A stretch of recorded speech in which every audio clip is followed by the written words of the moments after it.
Ah là là là là, du bon vieux PSG, hein. Mesdames, messieurs, 4 XG sur le match. Au final, on fait un débrief avec le grand sourire parce que le PSG l'emporte et je vais vraiment avant tout, s'il vous plaît, sincèrement, applaudir. Franchement, j'applaudis Sainté parce que il y avait un des supporters stéphanois de la chaîne, un abonné qui me disait Coro, tu verras, Saint-Etienne va pas poser le bus au Parc des Princes. Félicitations à ça et je pense qu'il y a beaucoup, beaucoup d'ambition chez ce coach qui est arrivé, le coach norvégien de Sainté. Vraiment de très, très bonnes choses. J'ai beaucoup aimé le match de Davidashvili, Bouchouari qui montre tout son talent. Il y a vraiment de belles choses. On sait que c'est derrière que Sainté a beaucoup de mal. Bon, le PSG, hein, soyons très, très, très honnêtes. Alors, oui, la seconde période, je vais pas monter sur mes grands chevaux, hein, voilà. Et en plus, j'étais en train de regarder, vous savez, le match Real-Barça. Normalement, le débrief est disponible. Donc, j'étais en train de regarder les deux choses en même temps. J'étais en train de rattraper. Bref, mais la première période du PSG, magnifique. Le gros, gros, gros problème, comme d'habitude. Alors là, je crois que c'est un record, même pour le PSG de Luis Enrique. 9 grosses occasions sur ce match. Vous savez quoi? Je vais vraiment être en mode cool, en mode positif. On va pas rager pour rager, même si en vrai, là, il y a des raisons de rager. Mais allez, on va dire, bon, les gars, il y avait quand même l'équipe remplaçante. Voilà, Mayoulou, j'ai envie de dire tellement de belles choses sur lui. Le petit génie de la formation parisienne. Vraiment magnifique, Mayoulou. Je vous pose la question, est-ce que Mayoulou aura quelque chose à faire dans ce PSG-là? On verra bien, franchement, quel poste et tout. Mais voilà, il y a eu, on va dire, un gros, gros turnover.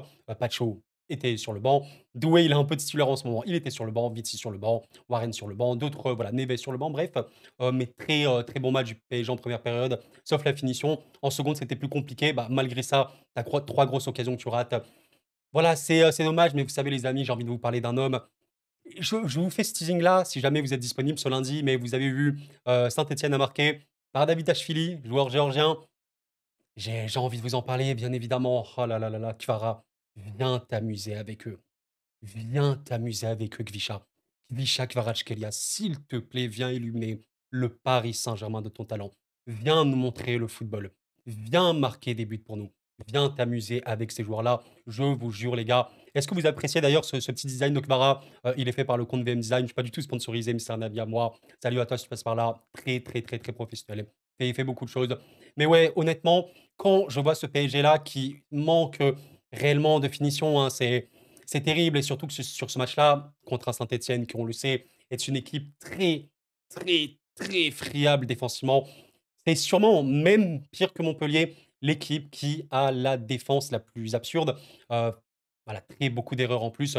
Bon, tu rates beaucoup trop, hein. Je suis parti regarder un petit peu les grosses occasions manquées par le PSG. Il y en a eu 2 par Mayoulou, au moins il s'est procuré, 2 par Barcola, 3 par Gonzalo Ramos. C'est énorme, c'est énorme. Regardez un peu les XG. Sur ce match-là, Dembélé, il a 1,53 XG. Bon, il y en a un sur penalty. Ramos, il y en a 1,21. C'est là où il a abusé. Il aurait vraiment dû marquer.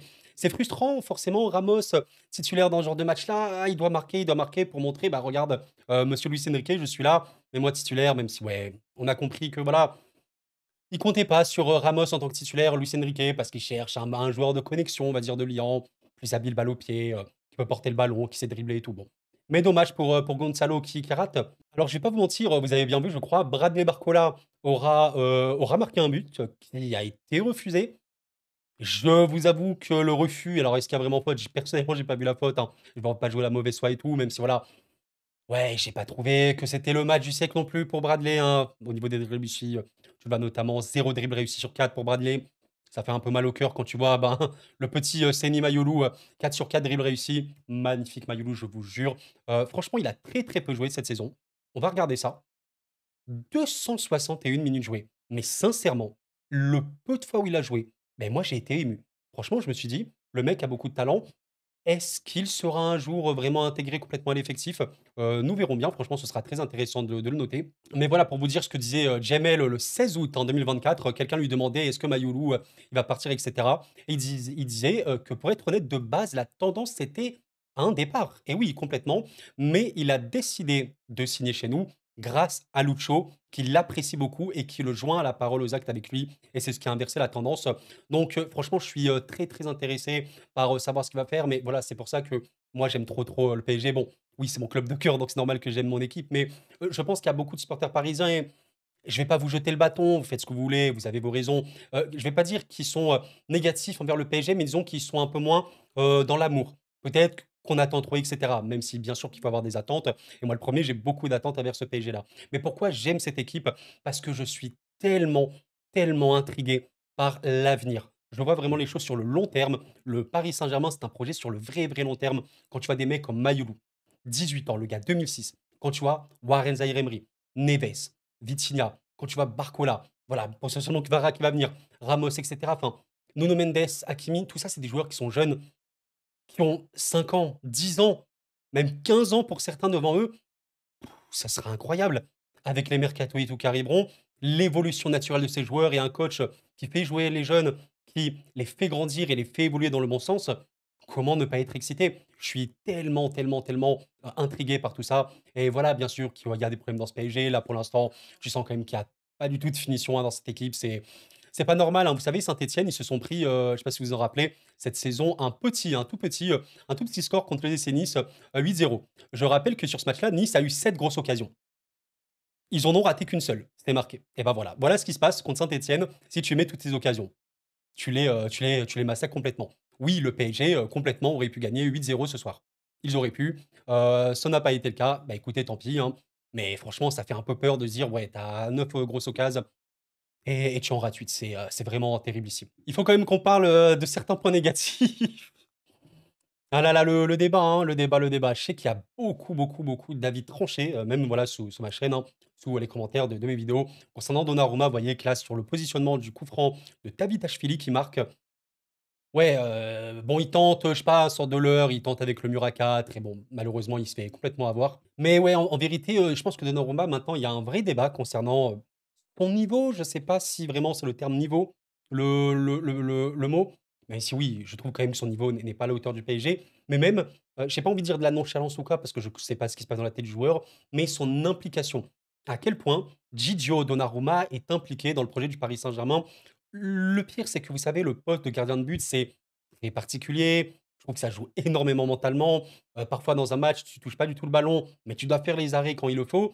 Je sais pas à quel point Donnarumma au PSG, il est inscrit, il est impliqué. On sait que sa prolongation, en plus, elle est un peu en suspens. Bah, là, on sait pas trop ce que ça va arriver. Je vous mens pas, on verra à l'avenir, mais ouais, je pense que s'il y a possibilité de prendre un autre gardien, pourquoi pas. Je sais pas à quel point c'est un poste prioritaire. Je te dirais dans l'absolu que c'est quand même un poste prioritaire parce que voilà, si tu prétends notamment à être fort en Ligue des Champions et à aller loin en Ligue des Champions, tu es dans l'obligation absolue, sans aucun débat, d'avoir une réussite derrière. Et la réussite derrière, elle s'incarne par le gardien de but. Courtois avec le Real Madrid, Alisson avec Liverpool et plein, plein d'autres gardiens, Mendy, Postecoglou avec Chelsea. Ouais, aujourd'hui, tu n'as pas ce gardien-là. Donc, il faudra se poser les bonnes questions. Chevalier sera disponible, hein, clairement, sur le marché dans pas trop longtemps. Est-ce que Chevalier, le PSG ira dessus? Ouais, voilà, nous verrons bien, mais en tout cas, vis-à-vis de la performance de certains joueurs sur ce match-là, qui ne sont pas les titulaires habituels. Bon, Ruiz, bah, en vrai, il aura fait, je pense, un bon match au niveau de l'aspect, on va dire, récupération et tout. Même si, bon, c'est encore une fois, c'est du Ruiz, on va dire. Même si, voilà, je vais être honnête avec vous, je me pose toujours la question de la plus-value de Ruiz dans l'effectif. En fait, techniquement, il y a un intérêt. Un joueur de demi-espace qui devrait se projeter et marquer des buts. Bon, voilà, Fabien Ruiz cette saison au PSG, c'est un but, très honnêtement, même vis-à-vis du temps de jeu qu'il a joué. Fabien Ruiz, il aurait dû mettre beaucoup, beaucoup plus de buts parce que c'est un joueur, pour moi, du demi-espace devant. Alors Lee, bon, c'est assez particulier parce que Lee, voilà, c'est un joueur qui fait beaucoup, beaucoup de polémiques, j'allais dire, c'est pas le terme, mais il fait beaucoup débat au PSG parce qu'il joue beaucoup. Et oui, Lee, voilà, en Ligue 1, c'est quand même 1000 minutes jouées. C'est vraiment pas mal. Il prend la place, même parfois de neuf, etc. C'est assez complexe. Pour moi, il y a deux manières de lire Lee ce soir, notamment en fait au niveau de la créativité. C'est le joueur de très très loin, pour le coup, qui a créé le plus d'occasions. Cette occasion créée, je ne sais pas trop à quel point ça vous parle, la data ou quoi, les chiffres, mais sachez que quand vous créez 3 à 4 occasions par la passe, c'est vraiment beaucoup. Quand vous en créez 7, c'est énormissime et pour le coup, il a vraiment été à la passe pertinent, il aura apporté son danger et en fait, je pense qu'on a vu un Lee peut-être plus dans ce rôle, en fait, de liant, de créatif et c'est ce qu'il faut. Je pense vraiment que Lee, dans l'absolu, n'est pas un mauvais joueur. Bien sûr, c'est pas un mauvais joueur, il y a pas de mauvais joueurs, comme on dit, il y a juste des contextes différents. Lee serait bien plus pertinent dans ce rôle vraiment de créer le lien entre, on va dire, les finisseurs et les phases un petit peu de milieu et cetera. Ouais, il peut trouver des très bonnes passes, il a une très bonne vision de jeu. Bon, voilà, maintenant oui, c'est quelqu'un qui peut beaucoup rater, qui peut être très, très neutre, très stérile, on le sait. J'ai envie de retenir le positif sur ce match-là, hein, on va dire cette occasion créée. Disons qu'il aurait pu finir avec beaucoup plus de passes D, si ses coéquipiers avaient décidé de marquer un peu plus, quoi. Bon, Mendes aura créé le plus d'occasions juste après lui, donc vraiment un bon match. Hakimi, également OK. Franchement, Beraldo, on l'a pas vu depuis longtemps, c'est cool. Joueur de rotation dans l'absolu. Cool de revoir Hernandez. Les gars, depuis, le temps, c'est super, super important de voir comment reviendra Lucas Hernandez. Attention, n'oublions pas que dans le jeu de Luis Enrique, il faut des joueurs polyvalents. Lui, il a vraiment cette capacité à être le troisième central. Et également, pourquoi pas monter dans certaines phases. On verra bien, même si je pense que voilà, dans l'absolu, il sera dans la défense à 3. Mais voilà, je peux comprendre peut-être les Parisiens qui seront énervés après ce genre de match. Oui, c'est toujours extrêmement frustrant d'autant rater, hein, voilà. Je pense dans un autre jour où je serais énervé, voilà, j'aurais fait vraiment le débrief en mode c'est inadmissible, vous ratez trop et tout. C'est une vérité. J'ai envie de considérer que bon, c'est un match entre guillemets en plus, bonus contre Saint-Etienne où tu as fait vraiment, vraiment tourner, où tu as des échéances importantes. Au moins, tu as gagné ce match-là. Oui, il y a des choses qu'on peut redire. Bon, Mendes, je sens que défensivement, toujours compliqué, mais Mendes offensivement reste fort et la connexion Mendes-Kvaratskhelia quand elle va arriver. Ah là là, les gars, avec le petit Désiré, là, magnifique, ce joueur qui aura fait en plus l'entrée. Oh, Désiré, les gars, franchement, je vis là, je vis pour voir Désiré, Kvaratskhelia et Nuno Mendes combinés sur leur côté. Je vis pour ce moment, les gars. Par pitié que ça arrive vite, s'il vous plaît. J'espère qu'on n'aura pas de clim. Barcola, il peut peut-être s'inquiéter. Alors, encore une fois, vous savez, football de Luis Enrique, énormément de rotation. Oui, Barcola va moins jouer, hein, clairement, avec Vara, mais je pense pas qu'il va non plus passer sa vie sur le banc. Il y aura du turnover. Et même, au-delà de ça, ne l'oublions pas, on fait une petite projection par rapport à Kvara. Je pense qu'on en reparlera en live, hein, de toute façon. Quand Kvara arrivera, s'il arrive, vous savez, on peut imaginer Barcola et Kvara titulaires sur un même match avec Kvara, par exemple, sur le demi-espace gauche. Barcola peut-être sur l'aile droite et Dembélé en rôle un peu de faux neuf, c'est totalement envisageable ou même voilà une petite, on va dire ça alterne. Kvara un peu plus axial, je rappelle qu'il a été un peu formé dans ce registre un peu axial et de toute façon, c'est un joueur qui est porté vers l'axe. Kvaratskhelia, c'est ça, c'est OK un joueur qui peut être très, très long de ligne, mais qui peut totalement être dans un demi-espace. Donc voilà, je ne serai pas non plus le plus pessimiste envers Barcola, même si ouais, c'est frustrant, beaucoup de ratés, beaucoup, beaucoup de déchets. Donc il y a toujours cette question mentale. Est-ce que les joueurs mentalement sont au point? Est-ce qu'il y a des crises de confiance? Voilà, ça existe dans plein d'équipes, plein de joueurs différents, et cetera. On verra bien, bah, c'est comme Kylian Mbappé au Real Madrid, c'était extrêmement compliqué. Il y a un moment où il a remarqué et je trouve qu'il revient vraiment, vraiment fort, malgré les grosses faiblesses évidemment collectives du Real Madrid. Et vous savez, je vous le dis entre nous, si jamais, certains aiment beaucoup Barcola, ils sont inquiets concernant son avenir au PSG, ce sera sain. N'oublions pas qu'une concurrence, c'est sain dans le football, surtout quand les joueurs se boostent, les uns les autres. Pour moi, tu ramènes Kvara au PSG, c'est très, très bon pour le club, bien évidemment, et c'est très, très bon pour Barcola, qui de toute façon pourra progresser, auprès de lui et auprès de toute l'équipe. Donc voilà, écoutez, mes chers amis, on va bientôt arriver à la fin. J'ajoute quand même quelque chose. Les turnovers, c'est normal. Il y a un gros, gros, gros programme, s'il vous plaît, regardez. Petit déplacement à Espali. Mesdames, messieurs, je l'annonce, contre Espali, Fabien Ruiz sera encore titulaire parce que voilà, Luis Enrique l'aime trop et il marquera. On ne sait pas, mais en tout cas, si Mayoulou marque, joue, j'espère qu'il marquera. Déplacement à Lens, là, le 18 janvier. Bien méchant, lui. Et mesdames, messieurs, waouh, là, ça va être fou, là. J'ai des frissons rien que d'y penser. Si vous savez à quel point j'espère qu'on va gagner ce match-là. J'ai envie qu'on vive une histoire, les amis. J'ai tellement envie qu'on vive ensemble. Nous, là, sur la chaîne, sur les autres chaînes, des autres youtubeurs, en France, n'importe où dans le monde, qu'on vive des émotions avec ce club. J'ai tellement envie qu'on batte City, qu'on batte Stuttgart, qu'on se qualifie pour la suite et qu'on rêve un petit peu, rêver plus grand, hein, comme on dit. Oh là là là là. Je suis tellement hype, j'en peux plus. Il y a beaucoup de belles choses dans ce PSG. Je suis sûr qu'on peut réussir à faire une chose contre City, mais ouais, il faudra marquer. C'est la chose qui peut le plus m'inquiéter, il faudra marquer. Il y a beaucoup de buts qui peuvent arriver, hein, côté PSG. Mais bon, bah, comme vous voyez, ce match-là contre Monaco, Trophée des Champions, énormément d'occasions, 6 grosses occasions, un seul but. 9 grosses occasions contre Saint-Etienne, 2 buts, dont un sur penalty.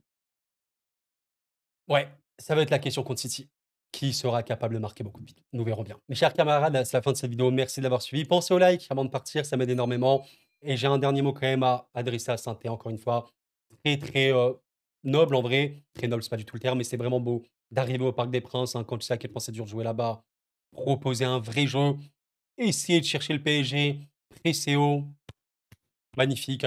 Et pour ceux qui sont encore là, ici à la vidéo, mais normalement je le préviendrai en cas de post, il y aura un live, normalement on verra bien qui arrivera ce lundi. Live pour parler un petit peu de tout ça, mercato, peut-être, aller, vivre, l'arrivée de Kvara ensemble. Vous aimeriez un live, à quelle heure? Je me dis que fin de journée ça peut être cool au cas où voilà, il y a des gens qui sont à l'école ou au taf ou je sais pas quoi. Comme ça, je dirais vers 19h, mais peut-être que ce sera un peu plus tard, un peu plus tôt. N'hésitez pas à me proposer si jamais. Bref, nous verrons bien. L'histoire, de ce mois de janvier, commence bien pour le PSG. Ça sera chaud. Il y a des grosses, grosses échéances. Le Manchesterville arrive bientôt